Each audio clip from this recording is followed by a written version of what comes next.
आज समाजवादी पार्टी के मुखिया अखिलेश यादव ने एक रिएक्शन दिया है दो आतंकवादियों की गिरफ्तारी का। दोनों अलकायदा के हैं, मिनहाज अहमद और मसीरुद्दीन। अलकायदा जानते हैं किसका है? ओसामा बिन लादेन का, जिसको अमेरिका ने पाकिस्तान में मार दिया था।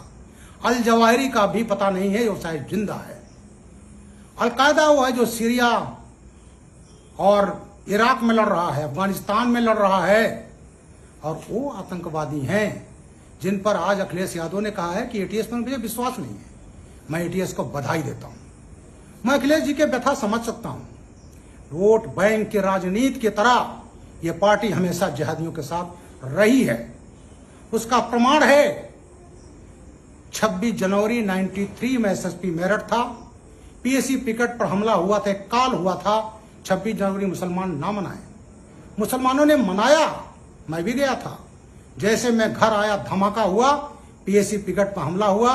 गाजियाबाद 41 बटालियन के हवलदार शर्मा मारे गए, कई लोग घायल हुए, दंगा होते होते बचा।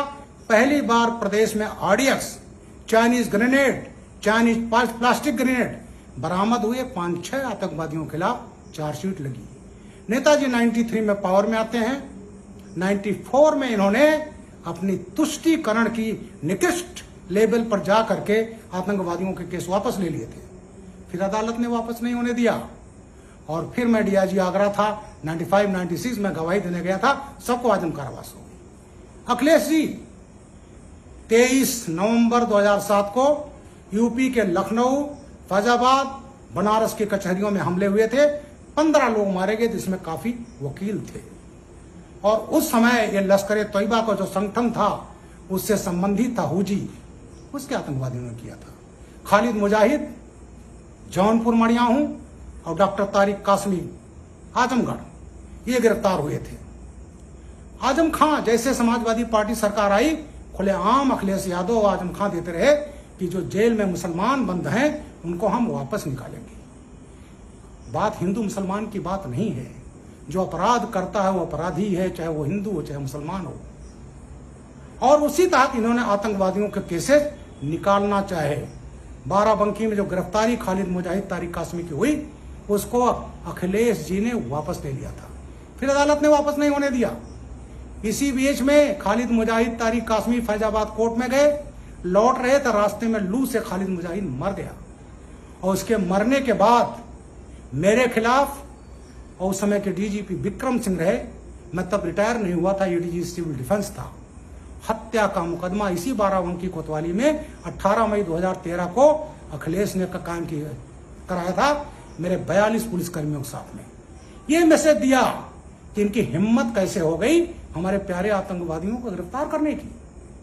उस केस को भी अदालत ने वापस नहीं होने दिया। खालिद मुजाहिद तो मर गया, लेकिन तारिक कासमी को आजम कारावास की सजा हो गई। लखनऊ ब्लास्ट में हो गई, अयोध्या जो कचहरी में हुआ था उसमें ब्लास्ट हो गई, और गोरखपुर में इन्होंने मई में ब्लास्ट किया था 2007 में, उसमें भी आजम कारावास की सजा हुई। तो ये बेचारे आतंकवादी पालने वाले, जिहादी पालने वाले, अपराधी पालने वाले, तो इस पार्टी के डीएनए में है गुंडई।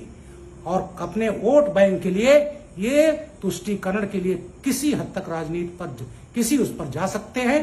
PFI, popular front of India, सभी जानते हैं। लखनऊ में जो सीए पर बवाल हुआ, दिल्ली में हुआ, मेरठ में हुआ, उन सब जगहों पर इन लोगों ने बवाल किए। पीएफआई उसके पीछे थी।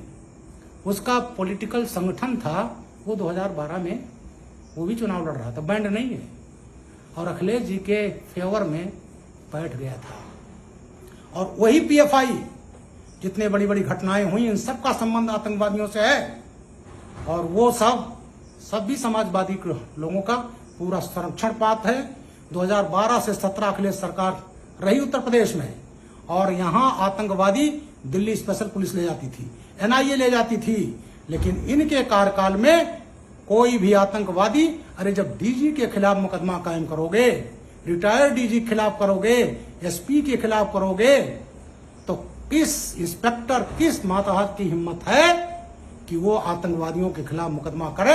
यही हमारी एटीएस, मैं चीफ रहा हूं 4.5 साल, इसको डिफंक्ट कर दिया अखिलेश यादव ने। और आज जो है जब एक बहुत अच्छा काम हुआ है तो माननीय अखिलेश यादव जी कह रहे हैं अपने वोट बैंक, अपने वोट को तुष्टिकरण के लिए हमें विश्वास नहीं है, शर्म आनी चाहिए।